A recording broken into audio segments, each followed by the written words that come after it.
Karolina Kowalkiewicz vs Jodie Esquibel this October 21, 2017 at the Ergo Arena in Gdańsk, Poland. One-sentence summary: David That Dog's Girl is a dog-filled ghetto version of JJRO's, where the favorite Polish fighter goes up against a lesser version of herself.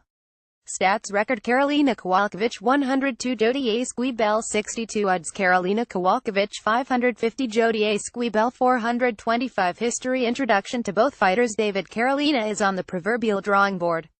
In MMA, that just means recovering from traumatic bodily harm and figuring out how to prevent traumatic bodily harm the next time. Or extreme unadulterated violence if you'd prefer. Ariel. After an impressive underdog showing against JJ, the UFC gave her the toughest possible fight to rebound from, and sure enough, Claudia Gadelha, who has improved leaps and bounds, absolutely destroyed KK. It was a tough beat, which is why the UFC is giving her Esquibel to make amends, presumably. Phil, this is as favorable a bounce back as you're likely to get in the strawweight division. KK is in an awkward spot, a bit better known than most, but still definitely the underdog who battled her way to fight for the belt and is now going to have to fight extra hard to keep her spot. The two things which insulate her should be the rivalry with JJ, such as it is, and the sheer spoilerific nature of her fighting style. David: to be perfectly honest, I track tough these days through random gifs if they come across my timeline on Twitter, snark directed at the quality of the fights, and one of my coworkers whose husband makes her watch and who expects me to answer the same question every week: why are the coaches always douchey? So my familiarity with Esquibel is limited to Invicta, and Dana White's tough commentary. Esquibel is a classic ham and egger with a side of chorizo. And no, Phil, chorizo is not black pudding. Phil, as it has withered away as source of elite talent and ratings, and, like entertainment, tough has remained a shining example of one singular fact about MMA: it is exceptionally high variance, or as I like to say, random as all hell. Esquibel was one of the better talents to enter Tough 23, but also one of the better fighters to wash out without even getting onto the show. Shoutouts to Joe Duffy, who did much the same thing. Anyway, after a long combat sports career across boxing and MMA, she's here to try to replicate some of what Jackson Wink teammate Holly Holm accomplished. What's at stake, David? The first: if Karolina loses, that's a huge upset, but for the most part the only thing at stake is classic nationalism. Karolina is on this card because this fight is taking place in Poland. Why doesn't the UFC stick to sports, and put its fighters in a cage with unlimited access to steel boners, like back in the day? Phil, never underestimate the bleakness that can be mustered by a favored hometown fighter getting beaten. Gustafsson in Sweden probably remains the gold standard, which even a bad KK loss wouldn't be able to touch.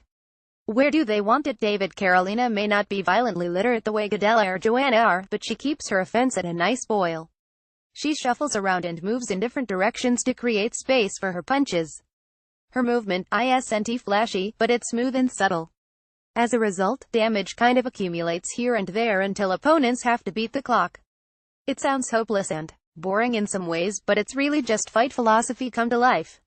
Rather than use a top-down approach, my right hand is made of rolled-up quarters in a meat sock. I should throw them always. Mike Perry, 2017. Karolina takes a wide path with a front-to-back journey that demands distance, geography, and pace. I mean, I apologize if this sounds like MMA snob wank, but I'm actually just borrowing terminology I once read a 400-page book on Magic the Gathering tactics and strategy. You can make fun of me for that, but get your facts straight at least. An MMA snob I am not.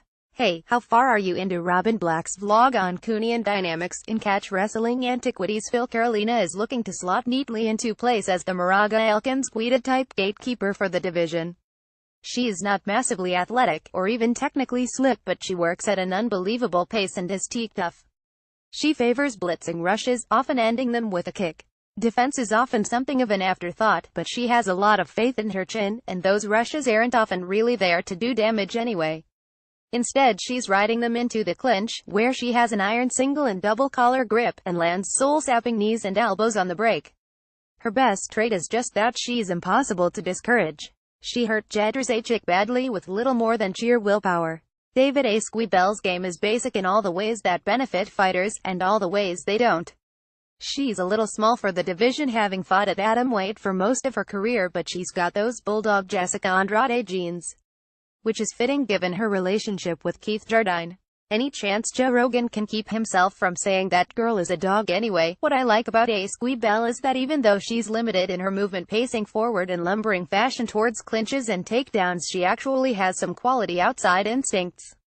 With some practical back-and-forth movement, she chambers a reasonable overhand right behind an outside high kick that cuts through the struggles you'd expect to see from a fighter of her style. Feel like Kowalkiewicz, Esquibel makes the most of ridiculous physical toughness in order to paper over some gaps in her outside technique. Whereas KK favors those karate-style blitzing rushes, Esquibel tends to come in behind loopier shots. There is a method to the madness. She does a decent job of selecting the right shot to catch lateral movement, and surprises with the odd Jackson Wink front kick up the middle. She's a developing takedown artist, and as you might expect can take a hell of a shot. That's where the problems start, though, because she does take rather a lot of them. As an undersized strawweight without a whole lot of power, she frequently finds herself wading through fire.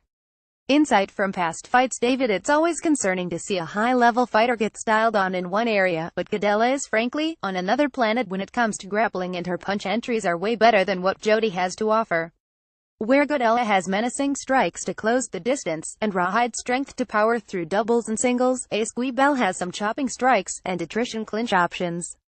All things Karolina is significantly better at.